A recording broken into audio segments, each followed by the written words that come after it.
This story kicks off like most apocalyptic tales. Everything just went to hell, but it wasn't one single disaster that ruined the world. It was a messy pileup, a pandemic, wars breaking out, the economy tanking, and a global food shortage. And just when people thought things couldn't get any worse, something completely out of a video game appeared. Monsters. Real ones. And they nearly wiped out humanity. Of course, as cliché as it sounds, right after the monsters showed up, people with special powers, called meta-humans, started popping up too.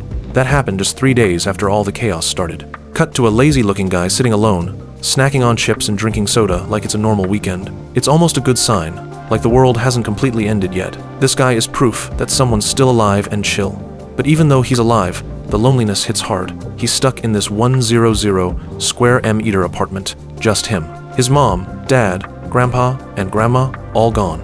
Turns out his dad had bought this apartment using a 220 million won loan, and they also dumped all the family's 200 million won worth of assets into it. They weren't rich, but his dad made it happen for one main reason: tax benefits. To get those benefits, someone had to actually live in the place for 2 years. Since no one else could stay, this guy volunteered, or more like got stuck with the job. And then, boom, the apocalypse. Now he's been holed up in this place ever since. With no internet and no one to talk to, he's spiraling into sadness.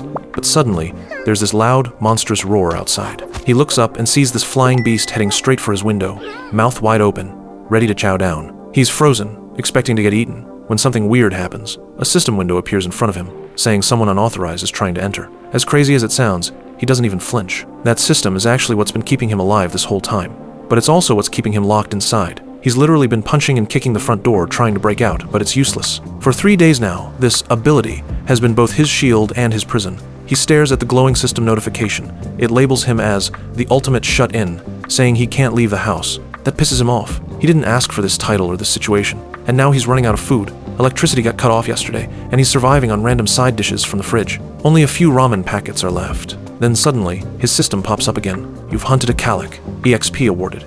Wait, what? He looks outside and sees the monster's dead body, now being swarmed by goblins eating its corpse. He's shocked. Did he actually kill that thing? The system says he did, somehow. It tells him he's earned a new skill and that a nearby loot drop is being calculated. He watches the goblins gnawing away at the corpse, only to suddenly rage when the body starts disappearing. The system was absorbing it to calculate the loot. Then, boom, loot complete. He gets 2.2 million won. Right after that, the lights flicker on. Power's back. The system shows him new skills too. It's called House Declaration, currently at level 3. It's passive, meaning no one can enter the house without his permission. Another passive skill called Dignity Preservation kicks in at level 1, restores half the house's basic functions. And with that, his wallet is now maxed at 2.2 million won. He almost cries from relief. The fridge is cold again. Water's running. The stove works. He even checks his phone. Still no internet, but hey, small wins. Just then, he spots a USB drive lying around. He plugs it into his PC, and it's filled with videos, his childhood memories,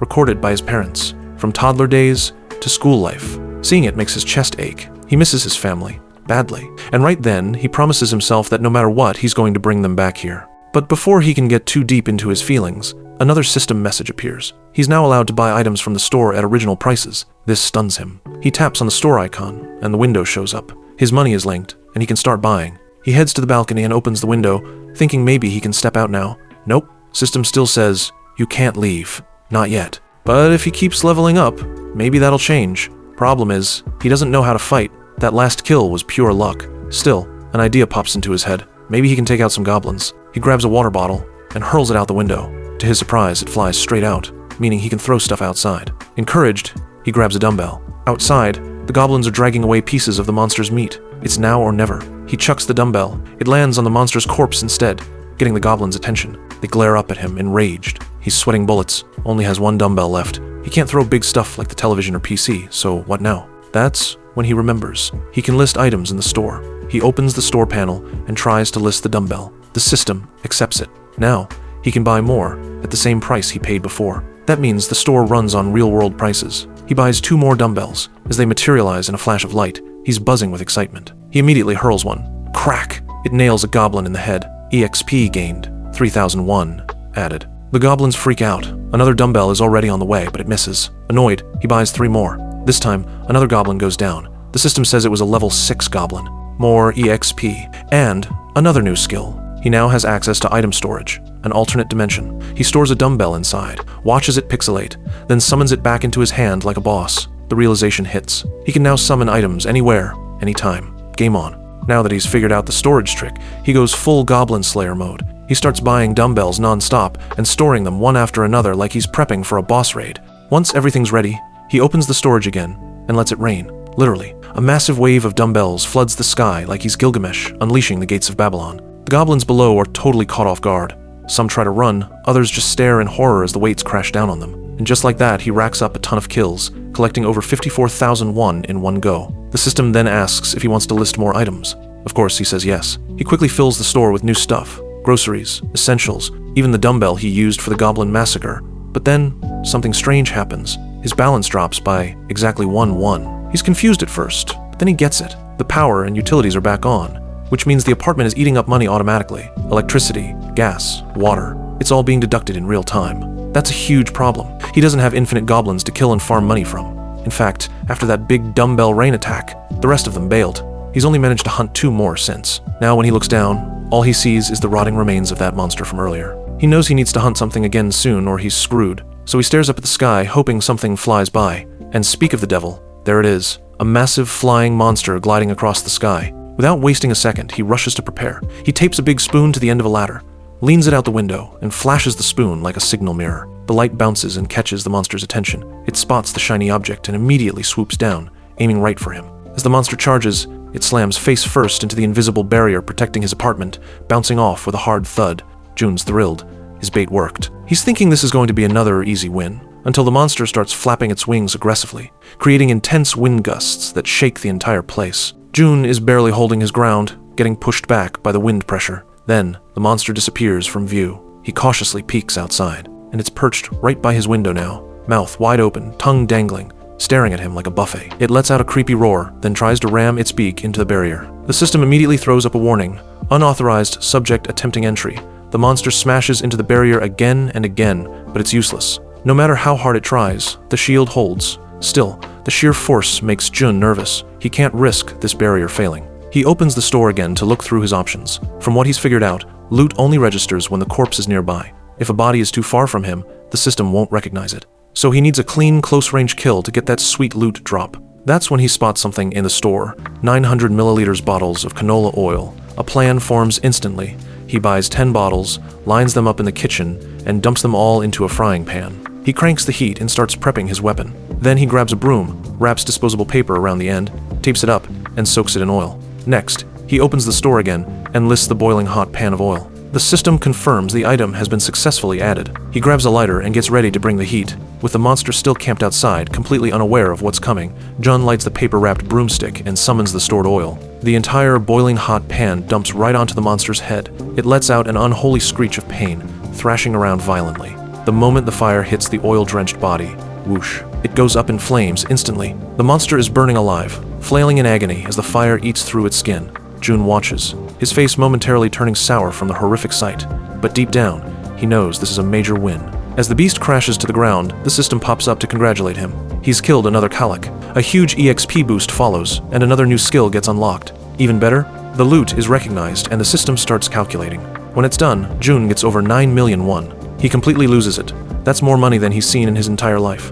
Just as he's processing the insane reward, another system message appears. Territory expansion initiated. Suddenly, everything around him starts shaking, or at least that's what it feels like. His heart races. A weird sensation creeps through his chest as his senses start expanding. His vision stretches. He begins to see things he couldn't before. And then it happens. He sees into other apartments. In one of them, there's a family still alive. He's stunned. All this time, he thought he was the only survivor, but now the system is showing him detailed info about them. A man named Choi Hyung-jun, his wife, Park Hwa-ran, their 2 daughters, 6-year-old Choi Na-yeon and 3-year-old Choi Seo-yeon. The system says they meet the requirements to become citizens of his territory. It asks Jun if he wants to grant them citizenship. He hesitates. What if he doesn't? The system answers immediately. Those who don't get citizenship will be kicked out of the territory and left to fend for themselves. Probably monster food. Faced with that choice, Jun picks the high road. He grants citizenship to all 4 of them. Immediately after, he feels something shift. It's like new doors have opened. He checks the system, and sure enough, he's unlocked another skill, Ultimate Eyes. But he's not done yet. He wants to dig deeper into this citizenship thing. Turns out, another passive skill called Ruler Declaration just unlocked too.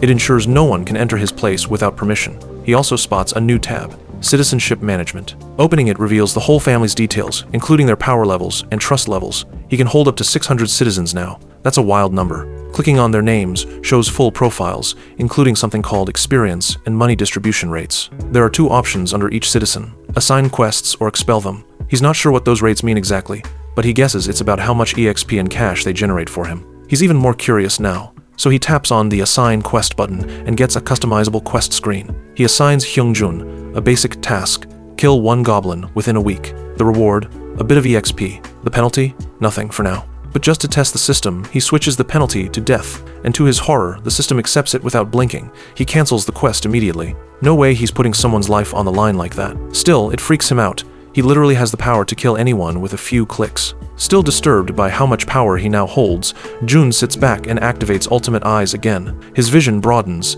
and once more he sees into the other apartments, specifically the Choi family. Downstairs, Hwa-ran asks her husband what they're supposed to do now. Hyung-jun has no clue. The kids are thirsty, and the family's basically out of resources. He tells her to stay inside with the girls while he goes out to find water, even though monsters are still roaming around. Hwa-ran is terrified and says he might not find anything. But Hyung-jun mentions there's a large convenience store nearby. It might still have supplies. Their kids look up at him with big, pleading eyes, begging for water. That seals the deal. Despite how dangerous it is, he decides he has to try. He reassures his wife that he'll come back. She doesn't have much of a choice, so she nods, even though it's killing her inside. Jun cuts off the Ultimate Eyes skill. Watching that family struggle opened his eyes to just how bad things have gotten outside. He pulls up his system window to check if he can upgrade anything useful. His storage-related skills are still at level 1. But good news, he's got 3 skill points to spend. Without hesitation, he uses 1 point to level up his store. The system glows blue, announcing that the store is now level 2. His listing capacity jumps from 10 to 20 items, and as a bonus, all items are now 10% cheaper. With 2 points left, he invests 1 into his store again, pushing it to level 3. Now he can list 40 items and unlocks a new perk. He can restore worn-out items into good as new condition. The other point goes into dignity preservation, since he figures more people might be joining him soon, and it'd be nice to have things like water and electricity running. Once that's done, he rewards himself with some samdasu water and juicy jeju tangerines from the store. Meanwhile, downstairs, Hyungjun is getting ready to head out. His wife can hardly watch him leave, and the kids cling to him, begging him not to go. He gently pats their heads, promising he'll bring back food and water. The girls cry harder. The younger one can barely speak through her tears, asking him not to leave. That moment cuts to a flashback. Just a few days ago, when they were playing together in a park, laughing like the world was normal. Then everything changed. Goblins stormed the streets. The girls screamed, running for their lives. Their dad had to grab one, their mom the other, and the whole family fled together in pure panic. Now, remembering all that, Hyungjun pauses at the door. Leaving again feels like stepping into death itself. Suddenly, the doorknob rattles. Hyungjun grips a golf club and creeps toward the door, unsure what's waiting on the other side. A voice calls out, asking him to open it. The voice is human, but Hyungjun's not taking chances. Could be a trap. The voice stops. Silence. Then the door swings open and blinding light floods in. He instinctively pulls his family close. But standing there is no threat. It's Jun, holding a plastic bag filled with supplies. Hyungjun stares in disbelief. Jun introduces himself casually as Kim Jun from next door, and says he brought water and tangerines. Once they've had something to eat and drink, he'd like to talk. This is the first time we hear Jun's real name. From now on, no more shut in. He's Kim Jun. Hyungjun is stunned, but his family's dire needs come first. Water and food are too precious to pass up, so cautiously, he invites Jun inside. The little girls are clearly freaked out. This random guy showing up out of nowhere has them completely on edge. Jun can feel it too. They're scared, stiff. He looks around and notices the curtains covering every window. Smart move. The place is dark and discreet, which keeps them hidden from any monsters, but he figures they could use some light. With a thought, the room lights up. Hyungjun is stunned. Jun casually pulls out a bottle of water and tells him to give it to the kids right away. No time for questions. Hyungjun takes the water and hands it to the girls. They drink like they haven't had anything in days, because they haven't. The youngest chugs so fast, she starts coughing. Jun then offers a tangerine. The little one's eyes widen at the juicy treat. Her mom peels it and feeds her. As soon as she takes a bite, her face lights up like she just tasted heaven. Her mom asks if it's good. She just nods, grinning through her happy tears. The older sister starts begging for some too. As soon as she gets a bite, the same reaction. Pure, innocent joy. Meanwhile, Jun's system goes wild. The family's trust in him is skyrocketing. The younger daughter, Seoyeon, hits 50 trust points, which unlocks her loyalty stat, now above 30. The system says she's qualified to become a vassal and has even reached level 2. June takes a second to think. She's sweet, but she's still a little kid. Vassals need to be strong and capable. He can only have 10, and they need to be at least on the level of someone like Hyung-jun. Speaking of whom, Jun's trust is at 31. Since he's the family's protector, Jun knows he needs to build that trust even more. Hyung-jun breaks the silence and thanks Jun deeply. He's genuinely grateful for the kindness, but he doesn't know how to repay him. Jun tells him they can talk in the hallway. Once they're outside, Jun casually asks if Hyung-jun got a citizenship notification. Right then, a system window appears in front of Hyung-jun. He says it popped up around 30 minutes ago and confirmed that his entire family received citizenship. Jun asks if anything weird happened during that time. Hyung-jun says, yeah, they all suddenly couldn't move their bodies when it triggered. Jun pieces it together. That must be how the system works. When someone gets citizenship, they're temporarily frozen. Then Jun says something bold. He promises Hyung-jun that he's going to help him get his old life back. Hyung-jun is taken aback, unsure if that's even possible, but Jun doubles down. He's going to protect them from monsters and keep their home safe. Hyung-jun wants to believe him, but knows nothing comes free, so he asks straight up, what does he have to do in return? Jun doesn't sugarcoat it. There's risk. He could die. Is he still willing? Hyung-jun hesitates for a beat, but then he remembers. He was already willing to risk his life just to find water for his family. He says yes, whatever it takes. Jun's face lights up. That's the commitment he was hoping for. He then brings up the golf club Hyung-jun was holding earlier, asks how much it cost. Hyung-jun says it was about 500,000 won. Jun's face drops. That's too pricey to list in the shop right now. He's trying to save money, not blow it. Hyung-jun notices his reaction and asks why he even brought it up, but Jun dodges the question. To change the subject, Jun asks if Hyung-jun remembers the day monsters appeared. Of course he does. It was a weekend. Total trauma. Jun nods. He explains that those who stayed home survived. Goblins on their own aren't strong, especially compared to adult men. Their real danger is in their numbers, but humans can team up too. That's why Jun wants to form his own squad, build a group of survivors. With that plan in mind, he makes Hyung-jun a proposal. Find more survivors, and in return, Jun will provide them with supplies and protection. The offer makes Hyung-jun's trust level rise again. Back in his apartment, Jun lounges on his couch, checking the trust levels. The kids are already at vassal status, but the parents are still playing it safe. He's hopeful. The more people he brings in, the closer he might get to seeing his own family again. Then, scree each. A loud scream pierces the air. Jun rushes to the balcony. Down below, a group of survivors is fighting off goblins. And they're not just surviving, they're winning. Jun watches, eyes locked on the scene unfolding below. The group, young men and women, are in full-on battle mode. The goblins snarl in charge, but one of the guys steps forward, winds up with perfect form, and hurls a fastball straight into a goblin's skull. Crack. The thing drops instantly. That one kill tips the balance. Next, a girl steps up and fires 2 arrows at once.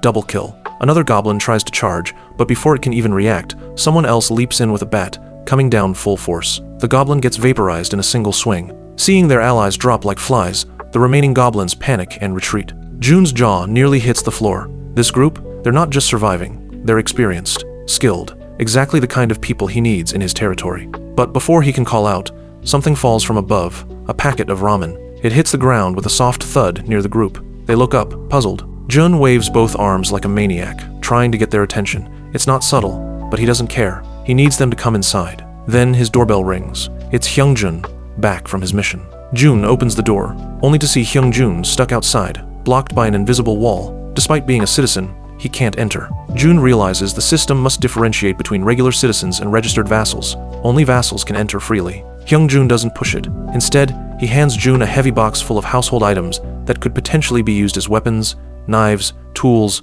all kinds of gear. Jun thanks him, opens his store, and immediately buys 5 water bottles and 5 ramen packets. Watching Jun casually spawn life-saving items out of thin air nearly makes Hyung-jun fall over in shock. Jun then packs the supplies into the box and tells him to leave it at the building entrance. Hyung-jun hesitates for a second. He knows the first floor is risky, but Jun reassures him. He's already studied goblin patterns. They're only active in broad daylight. Hyung-jun takes the box and heads out. Jun has a simple plan: lure the new group in with supplies. In this world, whoever controls food and water has the real power. If those survivors see a stash just waiting for them, they'll come looking. Before Hyung-jun even reaches the stairs, Jun decides to reward his effort. He opens the quest menu and turns the supply drop into an official quest. Reward, a small chunk of EXP. Downstairs, Hyung-jun trudges his way down from the 20th floor, golf club in hand just in case. The power's out in most of the building, so the elevator's useless. By the time he hits the ground floor, he's wiped out. But then, through the haze, he sees silhouettes. A group standing near the entrance. Panic kicks in. His brain jumps to the worst-case scenario. More goblins. His instincts scream at him to run, but in the rush, he rolls his ankle and crashes to the pavement. The box flies from his hands, water and ramen spilling everywhere. Flat on the ground, foot throbbing, he raises his arm in fear. But then, someone speaks, in Korean. They're human. Hyungjun is hit with equal parts embarrassment and relief. He can't believe how badly he misjudged them. Meanwhile, upstairs, Jun gets a system alert. Unauthorized subjects are entering his territory. He opens his ultimate eyes to scout the area and sees the group, 6 survivors, inside the building. Looks like Hyungjun successfully led them in. The system evaluates them and confirms they're eligible for citizenship. But unlike with the Choi family, Jun can't force this one. Outsiders get the choice to accept or reject it. If they say no, they'll leave. That would ruin everything. Just as Jun starts stressing about what to do, the doorbell rings again. Hyungjun is back. Jun looks through the digital monitor and gets an idea. He quickly edits Jun's quest. New task: treat the 6 guests to a proper meal. Hyungjun accepts the updated quest and goes to meet the group. It doesn't take long to win them over. He mentions food, and boom, they're in. Jun grants all 6 of them access to his floor. Now with them added, his citizen count jumps to 10. Along with the population bump comes a system bonus, plus 10% to EXP and money gain. Huge win. Opening the Citizen Management tab, Jun sees all 6 new members. Their names, trust levels, and experience levels are listed. Leading the pack is Ha Dong-gun at level 23 with a 19 trust rating. The rest: Kang Dae-soo, Kim Ga-young, Yu In, Kim Ga-yoon, and Moon Bu-ho, range between levels 10 and 17. A level 23 metahuman? That's serious power. Dong-gun's skill is called Baseball Throw, a D-rank ability that boosts the strength of any throw 3x using stamina. In the right hands, it's a deadly weapon. Jun can already imagine how devastating that would be against monsters. For now, Jun sets their EXP distribution to 70%. If he assigns them hunting quests, he can sit back and passively farm cash and EXP like it's some kind of autoplay RPG. But before all that, he wants to know more about these new people, whether they're truly reliable or not. If he wants to see his family again, he's going to need solid teammates. Then, out of nowhere, Dong-gun's trust level ticks up without Jun even doing anything. Same goes for a couple of others, Kim Ga-young and Yu In. Seems like Jun's been doing some solid PR work. Back in the Choi family's apartment, Mrs. Choi is startled by the sudden crowd in her home. Her husband promises to explain later. Right now, food is the priority. Though caught off guard, she takes a second to process and agrees to help. The group, surprisingly polite, starts getting comfy. Dong-gun, the de facto leader, pulls Hyungjun aside. He wants to know more about Jun. Hyungjun admits he doesn't know much. They've been neighbors, sure, but Jun's always been mysterious. However, he can restore power and summon supplies. That's not normal. That's metahuman tier. Dong-gun is convinced Jun's ability must be crazy overpowered. But thankfully, Dong-gun has no intention of picking a fight. Quite the opposite, he wants to impress Jun. In times like this, having someone who can supply electricity, clean water, and food, that's more powerful than any weapon. Since food will take a while, Hyungjun offers the newcomers a chance to shower. The girls light up at the idea. 3 days without a bath, and now they get warm water? It's like heaven. The Choi apartment has 2 bathrooms, living room, and master bedroom, so the girls can take turns freshening up. They look at Hyungjun like he's their savior. The guys, however, are still tense.